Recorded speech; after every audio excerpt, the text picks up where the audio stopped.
27 سورۃ الاعراف 9واں پارہ آیت نمبر 194۔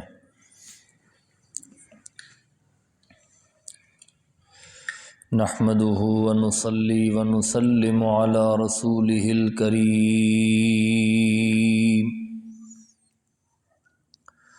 اما بعد فاعوذ باللہ من الشیطان الرجیم، بسم اللہ الرحمن الرحیم۔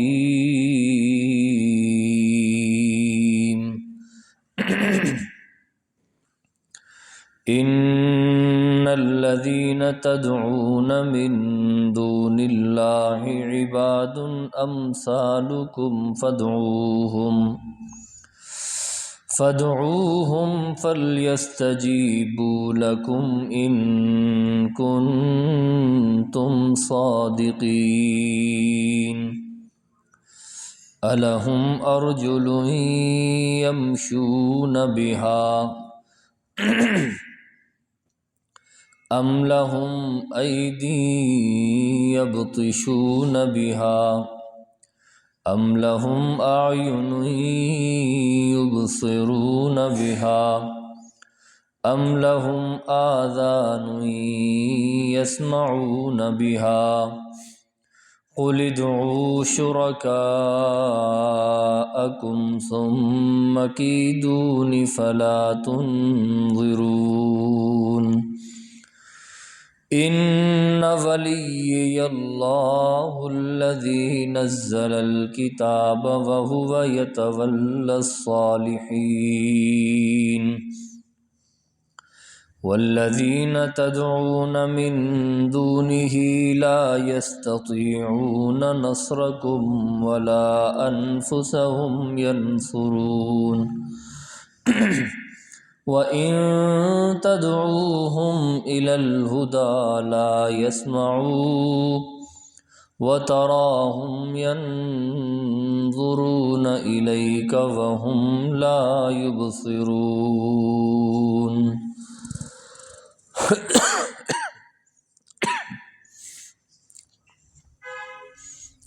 اللهم صل على محمد وعلى آل محمد كما صليت على إبراهيم وعلى آل إبراهيم إنك حميد مجيد۔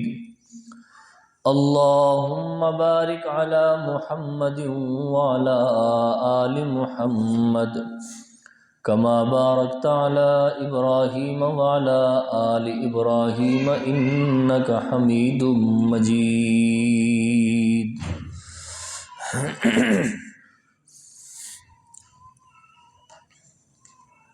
ترجمہ: ان الذین تدعون من دون اللہ عباد امثالکم، بے شک جن کو تم پکارتے ہو اللہ کے ماں سوا بندے ہیں جیسے تم۔ فادعوہم، پس پکارو ان کو، فلیستجیبوا لکم، چاہیے کہ وہ قبول کریں تمہاری پکاریں، ان کنتم صادقین، اگر تم سچے ہو۔ الہم ارجل یمشون بہا، کیا ان کے پاؤں ہیں جس سے وہ چل سکیں؟ ام لہم ایدی یبطشون بہا، کیا ان کے ہاتھ ہیں جس سے پکڑ سکیں؟ ام لہم اعین یبصرون بہا، کیا ان کی آنکھیں ہیں جس سے وہ دیکھ سکیں؟ ام لہم آذان یسمعون بہا، کیا ان کے کان ہیں جس سے وہ سن سکیں؟ قل ادعوا شرکاءکم، آپ کہیے پکارو اپنے ان شریکوں کو، ثم کیدون فلا تنظرون، پھر وہ تدبیریں کریں میرے خلاف، اور جب تدبیریں بن جائیں تو مجھے مہلت بھی نہ دو۔ ان ولیی اللہ الذی نزل الکتاب، بے شک میرا کارساز، میرا مددگار وہ اللہ کی ذات ہے جس نے کتاب نازل کی، وَهُوَ يَتَوَلَّى الصَّالِحِينَ، اور وہی مددگار ہے نیک لوگوں کا۔ والذین تدعون من دونہ، اور جن کو تم پکارتے ہو اللہ کے ماں سوا، لا یستطیعون نصرکم، تو وہ نہیں طاقت رکھتے تمہاری مدد کی، ولا انفسہم ینصرون، اور نہ ہی وہ اپنے آپ کی مدد کر سکتے ہیں۔ وَإِن تَدْعُوهُمْ إِلَى الْهُدَىٰ لَا يَسْمَعُوا، اور اگر تم ان کو پکارو اپنی طرف، لا يَسْمَعُوا، تو وہ تمہاری پکار نہ سن سکیں۔ وَتَرَاهُمْ يَنظُرُونَ إِلَيْكَ، اور تو دیکھے گا ان کو کہ وہ دیکھ رہے ہوں گے تیری طرف، وَهُمْ لَا يُبْصِرُونَ، حالانکہ وہ کچھ بھی نہیں دیکھتے۔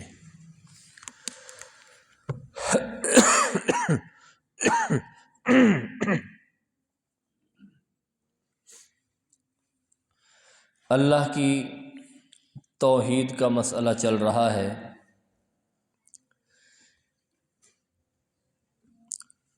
جیسا کہ آپ پہلے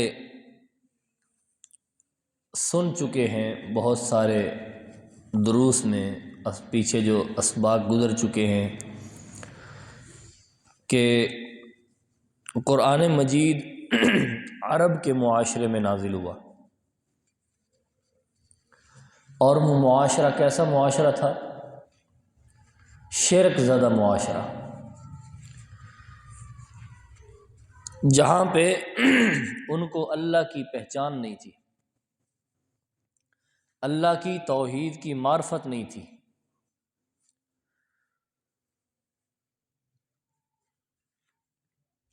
جس کا جی چاہتا وہ اپنا ایک معبود تراشتا، پتھر اٹھاتا اور اس کو کسی نبی یا کسی ولی یا کسی بزرگ کی طرف منسوب کر کے اس کی شکل و صورت اپنے گمان کے مطابق بناتا، اس کے اعضاء بناتا، اس کے آنکھ، کان، ناک، چہرہ، باقی اعضاء، پاؤں، پورا وجود اس کا تراش تراش کے اس پتھر کے اوپر وہ نقش کرتا، اور پھر اس کو اس بزرگ کی طرف منسوب کر کے اس کا نام رکھ کے پھر اس کی عبادت شروع کر دیتا، اس کے سامنے سجدے کرتا، اس کے سامنے رکوع کرتا، اس کے سامنے اعتکاف بیٹھتا، اور اس سے اپنی حاجتیں اور پریشانیاں حل کروانے کی کوشش کرتا اپنے گمان کے مطابق، اور ذہن اس کا یہ ہوتا تھا کہ جس پیغمبر کی طرف یا جس بزرگ کی طرف میں نے اس کو منسوب کیا ہے تو اس کی روح اس میں آ جاتی ہے، اس بزرگ کی، اس پیغمبر کی روح اس بت میں، اس مورتی میں آ جاتی ہے، ہم پھر اپنی حاجات اس کے سامنے رکھتے ہیں، پھر وہ ہمارے کام اللہ سے کروا دیتا ہے۔ بظاہر بت کے سامنے وہ نہیں پوجا کرتا تھا، بظاہر نظر تو وہ بت آ رہا تھا، لیکن اس کے پیچھے اس کی سوچ وہ بزرگ تھی، جس کے نام کی اس نے مورتی بنائی، جس کے نام کا اس نے وہ بت تراشا، اس کی طرف منسوب کیا، وہ بزرگ شخصیت تھی اس کی ذہن میں، اس کی سوچ میں، اور اس بزرگ اور اس پیغمبر کی طرف منسوب کر کے پھر اپنی حاجات میں، مشکلات میں پھر اس پیغمبر کو پکارا کرتا تھا۔ اور یہ بات میں کوئی اپنی طرف سے نہیں کر رہا، بلکہ نبی اکرم صلی اللہ علیہ وسلم نے اس کی وضاحت فرمائی۔ نبی علیہ الصلوۃ والسلام نے فرمایا، ان من کان قبلکم یتخذون قبور انبیائہم وصالحیہم مساجدا، تم سے پہلے لوگ وہ اپنے نبیوں اور اپنے نیک بندے جو اللہ کے ولی گزرے ہیں، اللہ کے پیارے گزرے ہیں، بزرگ گزرے ہیں، برگزیدہ گزرے ہیں، تو ان کی قبروں پر جا کر ان کو سجدہ کیا کرتے تھے، ان کی قبروں پر سجدہ کیا کرتے تھے۔ فلا تتخذوا القبور مساجدا، اس لیے میں تمہیں یہ نصیحت کر رہا ہوں، انہوں نے تو جو کیا، لیکن میری امت کے لوگوں تم کسی قبر پہ سجدہ نہ کرنا، کسی قبر پہ سجدہ اب جن کو تو نبیوں کی قبریں ملی انہوں نے تو سجدے کیے، جن کے سامنے انبیاء کی اولیاء کی قبریں نہیں تھیں انہوں نے پھر اپنے حساب سے ان کی مورتیاں بنائیں، ان کی شکلیں بنائیں، پتھر کے اوپر شکلیں تراشی، اعضاء بنائے، پھر اس مورتی کو اس پیغمبر کی طرف اور اس بزرگ کی طرف منسوب کیا انہوں نے، اور پھر اس سے اپنی حاجتیں اور مشکلات وغیرہ اس کے سامنے رکھی۔ آج ہمارے اس معاشرے میں جب ہم یہ شرک کی تردید کرتے ہیں نا کہ اے لوگو، نبی علیہ الصلوۃ والسلام نے منع فرمایا ہے کہ اولیاء اللہ کی قبروں پہ، مزاروں پہ سجدے نہ کرو، ان سے حاجتیں نہ مانگو، ان سے مشکلات کی دور کرنے کی درخواستیں اور بیماریوں کو دور کرنے کی درخواستیں نہ کرو، جو کچھ بھی مانگنا ہے اللہ سے مانگو، جو کچھ بھی کرنا ہے اللہ سے کرواؤ، اپنے ہاتھ پھیلاؤ تو اللہ کے سامنے، جھولیاں پھیلاؤ اللہ کے سامنے، سجدہ کرو تو اللہ کے سامنے، رکوع کرو تو اللہ کے سامنے، نظر و نیاز دو تو اللہ کے نام کی، غیر اللہ کے نام کی نظر و نیاز نہ دو، تو پھر ہمیں جواب کیا ملتا ہے؟ ہمیں جواب یہ ملتا ہے بھئی یہ آیتیں تو بتوں کے بارے میں نازل ہوئی، وہ تو پتھر کی مورتیوں کو پکارا کرتے تھے، پتھر کی مورتیوں کو پکارا کرتے تھے، یہ ہم تو اللہ کے نبیوں کو یا اللہ کے ولیوں کو پکارتے ہیں اور ان کی قبروں پہ جا کے سجدہ کرتے ہیں۔ تو اللہ کے نبیوں اور ولیوں کی قبروں پہ سجدہ کرنے کی تو ممانعت قرآن میں ہے ہی کوئی نہیں۔ اللہ اکبر۔ اس کا تذکرہ تو میں بعد میں کروں گا انشاءاللہ، اور قرآن سے وضاحت کروں گا اس کی۔ پہلے جو میں نے حدیث آپ کے سامنے بیان کی، نبی علیہ الصلوۃ والسلام نے فرمایا کہ پہلے لوگ انبیاء اور اولیاء کی قبروں پہ سجدہ کیا کرتے تھے، تو تم سجدہ نہ کرنا۔ اگر شریعت میں قبروں کی پوجا سے، قبروں کے سامنے سجدہ کرنے سے ممانعت کوئی نہیں ہے، تو نبی علیہ السلام نے کیا بیان فرمایا؟ پہلے لوگوں کا حال بیان کر کے آپ نے کس چیز سے منع فرمایا؟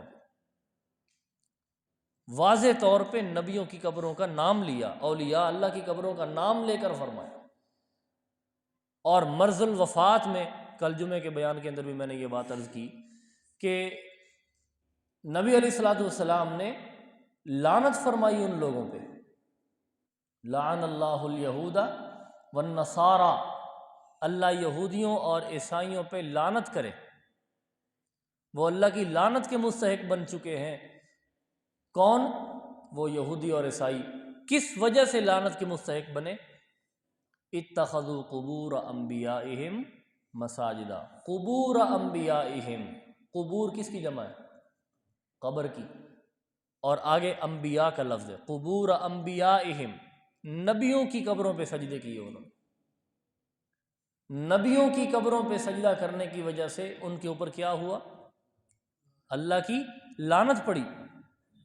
اور آج اگر ہمارے اس علاقے میں تو کسی نبی کی قبر ہے ہی کوئی نہیں پورے پاکستان میں، ہاں جی، اولیاء اللہ کی قبریں ہیں، صحابہ کی قبریں ہیں، تو بعض لوگوں کو نہیں ملتی اولیاء اللہ کی قبریں بھی، اب انہوں نے اپنا کاروبار چمکانا ہے تو وہ کیا کرتے ہیں؟ تو وہ پھر کوئی چیز مر جائے تو اس کو جناب اس کو گڑھا کھود کے، اس کو دبا کے، قبر وغیرہ ڈھیری بنا کے مجاور بن کے بیٹھ جاتے ہیں۔ 3-4 جمعراتاں لگنی ہیں نا، اور تھوڑی جی راس لگنی ہوتی، 2-4 جمعراتوں چادراں چڑھانیاں انہیں، 2-4 جمعراتوں ڈیوے بالے گا، ہاں جی، ایک ادھا بندہ 2 بندے مجاور رکھ کے انہوں جناب تھوڑا جا علاقے نو وزٹ کرائے گا، وہ جا کے وہ تھوڑی جی شہرت کرن گے، نام لین گے، وہ جی فلانے سرکار تے فلانا بابا جی، کاروبار چمک گیا۔ نبیوں کی قبروں پر سجدہ کرنے کی وجہ سے اللہ کی لعنت پڑتی ہے، اور جو بلیوں اور گھوڑوں اور کھوتوں کی قبر، اس کو زمین کے اندر پور کے دفن کر کے اس کی ڈھیری بنا کے اس کے اوپر لوگوں کو سجدہ کروائے اور اس پوری شرک کا کاروبار وہاں پہ چل پڑے، تو اس کا کیا حال ہوگا؟ اس کے اوپر کیا ہوگا؟ اس کے اوپر اللہ کی رحمتیں برسیں گی۔ آج ہمارے اس معاشرے میں، ہمارے ملک پاکستان میں، بر صغیر میں، ہندوستان میں، کشمیر میں جو ہمارا بر صغیر کا علاقہ ہے، کوئی ایک مزار آپ مجھے دکھائیں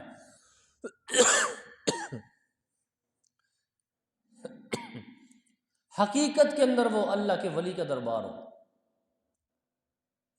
حقیقت کے اندر اس اللہ کا ولی، اللہ کا نیک بندہ اس قبر میں مدفون ہو اور وہاں پہ سجدہ نہ ہوتا ہو، وہاں پہ چادریں نہ چڑھائی جاتی ہوں، وہاں پہ دیے نہ جلائے جاتے ہوں، وہاں پہ نذر و نیاز نہ دی جاتی ہو ان کے نام کی، گائیں بھینسیں اور جانور اور دیگیں ان کے نام کی نہ دی جاتی ہوں، کوئی ایک دربار، کوئی ایک قبر، کوئی ایک مزار دکھائیں۔ یہ کیا ہے؟ یہ اللہ کی رحمتیں برسیں گی پھر ایسے علاقوں میں۔ آج ہمارے ملک پاکستان کے زوال کا سب سے بڑا سبب یہ شرک ہے، شرک۔ اللہ تبارک و تعالیٰ نے پہلی قوموں کے اندر انبیاء بھیجے شرک کو ختم کرنے کے لیے۔ آج ہم نبی تو نہیں آئیں گے، علماء سمجھائیں گے، قرآن کے ذریعے دعوت دیں گے، اور جو علماء قرآن کو اس انداز میں بیان کرتے ہیں، لوگوں اللہ کے ساتھ شریک نہ ٹھہراؤ، اللہ کے ساتھ ان بندوں کو اللہ کی صفات میں شریک نہ ٹھہراؤ۔ اللہ خالق ہے، مالک ہے، رازق ہے، معبود ہے، مسجود ہے، اور بندہ کیا ہے؟ ہر معاملے میں محتاج ہے، ہر معاملے میں۔ کون سا معاملہ ایسا ہے کہ جس میں بندہ خود مختار ہو؟ ہر معاملے میں محتاج، کھانے سے لے کر سونے تک، صبح سے لے کر رات تک، رات سے لے کر صبح تک، ہر معاملے میں وہ انسان ہر چیز کا محتاج ہے، اور جو محتاج ہو اس کو تم اللہ کا شریک بنا رہے ہو، اور وہ بھی زندے کو نہیں، جو فوت ہو جائے اس کو، اس کی قبروں پہ جا کے سجدے، اس سے نیازیں مانگ رہے ہیں، اس سے جناب اولادیں مانگ رہے ہیں، اس سے عقیدہ رکھا ہوا ہے کہ یہ ہماری بگڑیاں بناتے ہیں، یہ ہمارے کام بناتے ہیں، ہماری کشتیاں پار لگاتے ہیں، ہمارے معاملات حل کرتے ہیں، ہماری مشکلیں ٹالتے ہیں۔ اللہ اکبر، اللہ اکبر۔ تو میں آپ کے سامنے یہ بات عرض کر رہا ہوں کہ جب ہم یہ اللہ کی توحید بیان کرتے ہیں نا، تو جواب میں کہا جاتا ہے کہ بھئی یہ آیتیں تو بتوں کے بارے میں ہیں، اللہ کے نیک بندوں کے بارے میں نہیں ہیں۔ تو قرآن سے ہم نے پوچھنا ہے۔ نبی علیہ السلام نے فرمایا نا کہ قیامت کے قریب بہت سارے فتنے ہوں گے، بہت سارے فتنے سر اٹھائیں گے۔ تو حضرت علی رضی اللہ تعالیٰ عنہ نے پوچھا، یا رسول اللہ ان فتنوں سے نکلنے کا طریقہ کیا ہوگا؟ نبی علیہ السلام نے فرمایا، اللہ کی کتاب۔ کیا ہے؟ اللہ کی کتاب، قرآن مقدس ہے، اس کے ذریعے تم ان فتنوں سے بچ سکتے ہو۔ اور سب سے بڑا فتنہ کیا ہے؟ شرک ہے۔ اس شرک والے فتنے سے بچنے کا واحد حل اللہ نے قرآن میں رکھا ہے۔ تو قرآن کیا کہتا ہے؟ ان الذین تدعون من دون اللہ عباد امثالکم۔ او بتوں کے بارے میں آیتیں بنانے والوں سن لو، یہاں پہ اللہ نے بندوں کا تذکرہ کیا ہے۔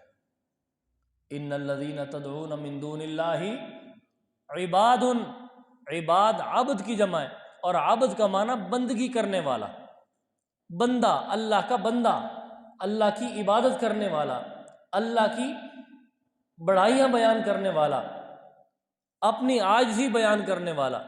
جب وہ عاجزی بیان کرنے والا، اللہ کی بندگی کرنے والا اس دنیا سے رخصت ہوتا ہے، تو ان اللہ کے نیک بندوں کو تم اپنی حاجات اور مشکلات میں پکارنا شروع کر دیتے ہو۔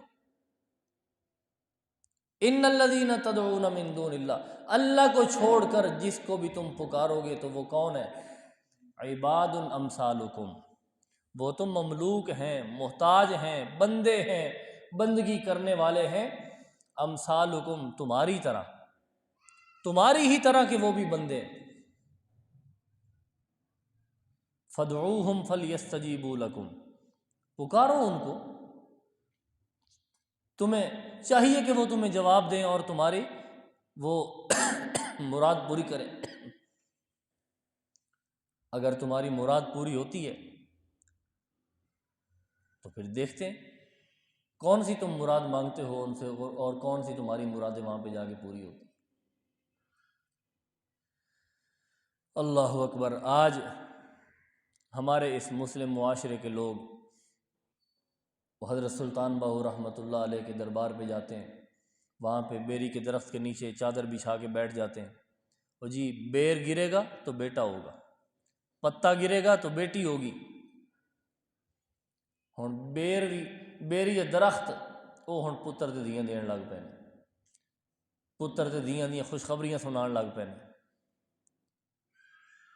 حضرت زکریا علیہ السلام کا واقعہ نہ سنا؟ 120 سال تک اولاد مانگتے رہے اللہ تعالیٰ سے، ان کو تو کسی اور چیز نے خوشخبری نہیں سنائی۔ وہ کہنے لگے اے اللہ لم اکم بدعائک رب شقیہ، اے اللہ میں 120 سال کی عمر تو ہو چکی ہے تو اسے مانگتے ہوئے، لیکن آج تک میں تجھ سے مانگنے میں کبھی مایوس نہیں ہوا، دینا پھر بھی تو نہیں ہے، تو نہیں دینا ہے، میں تیرے علاوہ کسی کے در پہ نہیں جاؤں گا، نہ میں تو اس سے مایوس ہوا ہوں۔ حضرت ابراہیم علیہ السلام دعائیں مانگتے رہے، ان کو بڑھاپے کے اندر جا کے اللہ نے اولاد دی، اور آج مسلمان کو شادی کے بعد 1 سال 2 سال اولاد نہ ہو تو وہ درباروں کے چکر لگانا شروع کر دیتا۔ اللہ ہن ساڈیاں نہیں سندا تو ہن بابا جی ہن تسی اللہ کو لے کے دیو سن۔ اللہ اکبر۔ تو قرآن نے کہا ان الذین تدعون من دون اللہ، اللہ کو چھوڑ کر جن کے سامنے جا کے تم بھیک مانگ رہے ہو، من دون اللہ، اللہ کو چھوڑ کر اوروں کے سامنے جھکے ہوئے ہو، عباد امثالکم، تمہارے ہی جیسے وہ بندے ہیں، وہ بھی کبھی اس دنیا میں تھے اور اللہ سے مانگا کرتے تھے، اللہ سے مانگا کرتے تھے، اور جب وہ اس دنیا سے رخصت ہو گئے تم نے انہیں اپنا حاجت روا اور مشکل کشا بنا لیا۔ فادعوہم فلیستجیبوا لکم ان کنتم صادقین، اگر تم سچے ہو کہ یہی ہمیں سب کچھ دیتے ہیں تو پھر پکارو ان کو، دیں تمہیں سب کچھ۔ الہم ارجل یمشون بہا، قرآن کہتا ہے لہم ارجل، ان کے پاؤں تو ہیں،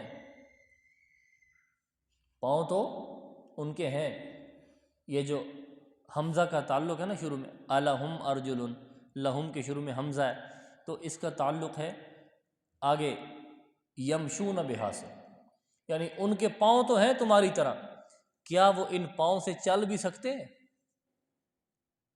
اور جو بندہ اس دنیا سے رخصت ہو جاتا ہے اس کے ہاتھ پاؤں ہوتے ہیں یا نہیں ہوتے؟ اس کی آنکھیں ہوتی یا نہیں ہوتی؟ کان ہوتے ہیں یا نہیں ہوتے؟ ہوتے ہیں نا جی۔ قرآن کہتا ہے لہم ارجل، ان کے پاؤں تو ہیں، ایمشون بہا، کیا وہ ان پاؤں سے چل سکتے؟ چلنے کی صلاحیت ہے ان میں؟ چلنے میں، قبرستان تک جانے میں وہ تمہارا محتاج ہے، تم اس کو قبرستان میں لے کے جاتے ہو، خود چل نہیں سکتا۔ ام لہم ایدی یبطشون بہا، ان کے ہاتھ تو ہیں لیکن اس سے پکڑ نہیں سکتے، یہ قرآن بتا رہا ہے، وہ پکڑ نہیں سکتے، اور تم ان کی چارپائی کو پکڑ کر قبرستان پہنچاتے ہو، تم اس کو پکڑ کر قبر میں اتارتے ہو، خود اتر نہیں سکتا، خود قبر میں جا نہیں سکتا، تم ان کی گرہیں کھولتے ہو کفن کی، لیکن خود وہ اپنی گرہیں بھی اپنے ہاتھوں سے نہیں کھول سکتا، ہاتھ اس کی حرکت ہی نہیں کر رہے۔ ام لہم اعین یبصرون بہا، ان کی آنکھیں تو ہیں، کیا وہ ان آنکھوں سے دیکھ سکتے؟ دیکھنے کی صلاحیت ہے ان میں؟ ام لہم آذان یسمعون بہا، ان کے کان تو ہیں، کیا وہ سن سکتے ہیں ان کانوں سے؟ کس انداز سے قرآن نے مسئلہ حل کر دیا، اور نہ ان میں چلنے کی صلاحیت، نہ ان میں پکڑنے کی صلاحیت، نہ ان میں دیکھنے کی صلاحیت، نہ سننے کی صلاحیت، جب ہر صلاحیت سے وہ اب بالکل وہ ناکارہ ہو چکے ہیں، کچھ بھی نہیں کر سکتے، ان کے اندر جو روح تھی سب کچھ کروانے والی، وہ روح جب نکل چکی، اب پوری ڈیڈ باڈی پڑی ہے اور اب وہ کچھ کر بھی نہیں سکتی، اور ہر کام میں وہ تمہارا محتاج ہے، غسل میں، کفن میں، چارپائی پر لیٹنے میں، قبرستان جانے میں، جنازہ پڑھنے میں، دعا کرنے میں، اور لحد میں، قبر میں اترنے میں، اوپر پڑیاں رکھنے میں، قبر بنانے میں، ہر معاملے میں وہ تمہارا محتاج۔ لیکن جب قبر تیار ہو چکی اب وہ تمہاری سنتا بھی ہے، تمہاری مرادیں بھی پوری کرتا ہے، تمہارے کام اللہ سے کرواتا بھی ہے، اور تمہاری وہ کرنیاں بھرنیاں والی اور بگڑیاں بنانے والی سرکار بھی بن چکی۔ ہن تہاڈی اللہ نہیں سندا، ہن او سندا۔ خواجہ نہ دیں گے تو کون دے گا، خواجہ نہ دیں گے تو پھر کون دے گا۔ عجیب عجیب نعرے بنا رکھے ہیں مسلمانوں نے۔ اللہ تبارک و تعالیٰ سے رابطہ، تعلق، عقیدہ اتنا ٹوٹ چکا، اور ہماری سوچ، ہمارا عقیدہ، ہمارا نظریہ قبروں پہ آ چکا ہے۔ جو اپنی حیات باقی نہ رکھ سکا، جو اپنی زندگی باقی نہ رکھ سکا، اپنی موت حیات کا مالک جو نہیں ہے، وہ تمہارے کام کرے گا، وہ تمہاری بگڑیاں بنائے گا۔ قُلِ ادْعُوا شُرَكَاءَكُمْ، نبی اکرم صلی اللہ علیہ وسلم کی زبان مبارک سے اللہ نے کہلوایا، اے میرے پیارے پیغمبر کہو، تمہیں میری باتیں کڑوی لگتی ہیں؟ میں تو اللہ کی توحید بیان کر رہا ہوں، تمہیں میری باتیں کڑوی لگتی ہیں؟ تو پھر چلو کرو میرے خلاف تدبیریں، کر لو میرے خلاف مکر، کر لو تدبیریں، کر لو منصوبے بنا لو، کی دونی، مجھے نقصان پہنچانے کی کوشش کرو۔ اپنی پنجابی میں کہوں تو تروڑ لین میری جڑی لات بان تروڑنی نہیں۔ کہتے ہو بھائی او ہمارے 11ویں والی سرکار کے بارے میں بات نہ کرنا ورنہ تمہاری بھینس مر جائے گی، ہاں جی، تمہاری ٹانگ ٹوٹ جائے گی، تمہارا راستے میں ایکسیڈنٹ ہو جائے گا، فلاں مسئلہ بن جائے گا، فلاں چیز، فلاں کام تمہارا نقصان میں چلا جائے گا۔ قرآن نے کہا ثم کیدونی فلا تنظرون، اے میرے پیارے پیغمبر ان سے کہو کر لو میرے خلاف تدبیریں، نہیں مانتا میں ان کو۔ سب کچھ کرنے والا اللہ ہے، سب کچھ کرنی بھرنیوں والی سرکار صرف ایک اللہ کی ذات ہے، مدبر اور متصرف صرف اللہ کی ذات ہے۔ میں نہیں مانتا ان کو، کچھ بھی نہیں کر سکتے، یہ کچھ بھی نہیں سن سکتے، کچھ بھی نہیں دیکھ سکتے، کر لو میرے خلاف جو تدبیریں کرنی، پہنچاؤ مجھے نقصان جو پہنچانا ہے۔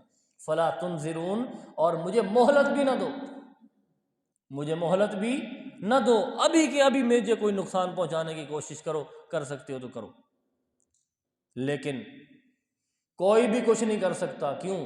ان ولی اللہ الذی نزل الکتاب، کیونکہ میرا مددگار تو وہ اللہ ہے جس نے مجھے قرآن دے کر بھیجا ہے، جس نے مجھے یہ قرآن، یہ توحید والی دعوت جس قرآن میں موجود ہے، جو عقیدہ اور نظریہ اس اللہ نے مجھے دیا ہے وہ یہی ہے کہ سب کچھ کرنے والا اللہ کی ذات ہے۔ ان یمسسک اللہ بضر فلا کاشف له الا هو وان یمسسک بخیر فهو علی کل شیء قدیر، اگر اللہ تجھے نقصان پہنچانے کی کوشش کرے تو کوئی اس نقصان کو دور نہیں کر سکتا، اور اگر اللہ تجھے کوئی بھلائی پہنچانے کی کوشش کرے تو اس کو کوئی نقصان میں تبدیل نہیں کر سکتا۔ میرا مالک تو اللہ ہے، میرا مدبر اور میرا مددگار تو اللہ ہے، میں ان سے نہیں ڈرتا، نہ یہ کچھ کر سکتے ہیں۔ اللہ اکبر۔ وَهُوَ يَتَوَلَّى الصَّالِحِينَ، وہی اللہ ہے جو اپنے نیک بندوں کی مدد کرنے والا ہے۔ مددگار کون ہے؟ اللہ کی ذات ہے، یہ مددگار نہیں ہے۔ اور ان کی کیا حالت ہے؟ وَالَّذِينَ تَدْعُونَ مِن دُونِهِ، جن کو تم اپنی حاجات میں، مشکلات میں پکار رہے ہو، لا يستطيعون نصركم، یہ تمہاری مدد کی اہلیت نہیں رکھتے، یہ تمہاری مدد کرنے کی طاقت نہیں رکھتے۔ مددگار کون ہے؟ وَهُوَ يَتَوَلَّى الصَّالِحِينَ، وہ اللہ کی ذات ہے جو مددگار ہے۔ یہ جن کو تم پکارتے ہو، حضرت داتا سلطان علی حجویری، حضرت سلطان باہو اور بابا فرید الدین، ہاں جی، یہ جو سارے اللہ کے نیک بندے رحمہم اللہ تعالی، یہ جو گزرے ہیں، اور جو آج کل کے جن کے دربار بنے ہوئے ہیں واللہ عالم دنیا سے چلے گئے، ان کا معاملہ اللہ کے سپرد ہے، تو وہ تمہاری مدد کرنے کی طاقت نہیں رکھتے۔ ولا انفسہم ینصرون، اس سے بڑھ کر اللہ نے فرمایا تمہاری مدد کیا، وہ تو اپنی آپ کی بھی مدد نہیں کر سکتے، وہ تو اپنی مدد بھی نہیں کر سکتے۔ کوئی وہاں پہ بم رکھ کے چلا جائے، دربار کو ہی اڑا دے، ایسے واقعات سننے کو ملتے ہیں نا، درباروں پہ بم بلاسٹ ہو جاتے ہیں۔ حضرت صاحب اندر مدفون ہے، وہ اپنے دربار کو، اپنی قبر کو، اپنے وجود کو نہیں بچا سکے، اپنی مدد نہیں کر سکے، تمہاری کیا کریں گے؟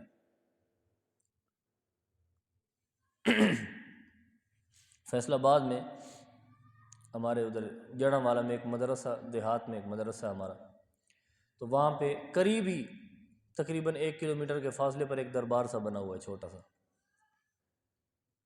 وہاں پہ لڑکے جایا کرتے، لڑکے بھی شرارتی ہوتے ہیں نا جی، اب ناسمجھی کی عمر ہوتی ہے اور یہ سمجھتے بھی نہیں ہیں جلدی طلباء،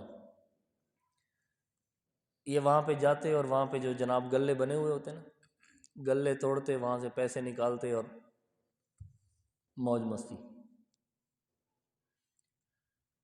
بابا اپنا گلہ نہیں بچا سکیا، اپنے نذرانے نہیں بچا سکیا، ہاں جی، اور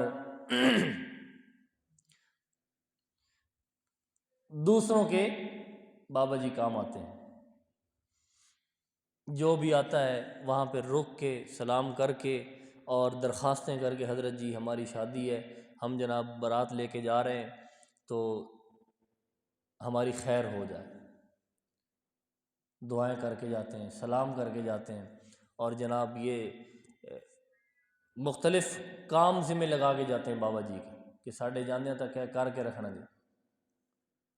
لیکن قرآن کیا کہتا ہے؟ لا یستطیعون نصرکم، وہ نہ تمہاری مدد کر سکتے ہیں اور نہ وہ اپنے آپ کو بچا سکتے ہیں، نہ اپنی مدد کر سکتے ہیں۔ مددگار کون ہے؟ اللہ کی ذات ہے۔ وَإِن تَدْعُوهُمْ، اچھا کیوں نہیں وہ مدد کر سکتے؟ وجہ کیا ہے؟ یہ مدد اپنی اور تمہاری کیوں نہیں کر سکتے؟ اس کی وضاحت بھی قرآن نے کر دی۔ وَإِن تَدْعُوهُمْ إِلَى الْهُدَىٰ، جب آپ ان کو کوئی بات سنانا چاہتے ہو، ان کو پکارتے ہو، لا يسمعوا، ان کے اندر سننے کی صلاحیت ہی کوئی نہیں، جو سن نہ سکتا ہو اس نے مدد کیا کرنی ہے۔ وَتَرَاهُمْ يَنظُرُونَ إِلَيْكَ، اور بظاہر تو آپ ان کو دیکھیں گے کہ آنکھیں پھاڑ پھاڑ کے تمہیں دیکھ رہے ہیں، لیکن وَهُمْ لَا يُبْصِرُونَ، لیکن وہ دیکھ نہیں سکتے، دیکھنے کی حس اللہ نے ان میں نہیں رکھی۔ اگر اس سے مورتیاں مراد لیں تو پھر تو حقیقت میں وہ نہیں دیکھ سکتے اور نہ سن سکتے، ان کے اندر صلاحیت ہی نہیں ہے۔ اور اگر قبر میں پڑا ہوا اگر اس سے مراد لیا جائے، کیونکہ اس کی بھی آنکھیں تو ہوتی ہیں، آنکھیں تو اس کی بھی ہوتی ہیں، لیکن حس نہیں ہے دیکھنے کی، سننے کی، تو قرآن نے کہا وَهُمْ لَا يُبْصِرُونَ، وہ دیکھ نہیں سکتے، نہ وہ سن سکتے ہیں اور نہ ہی وہ دیکھ سکتے ہیں۔ یہی دعوت حضرت ابراہیم علیہ السلام نے بھی پیش کی تھی، یا ابتی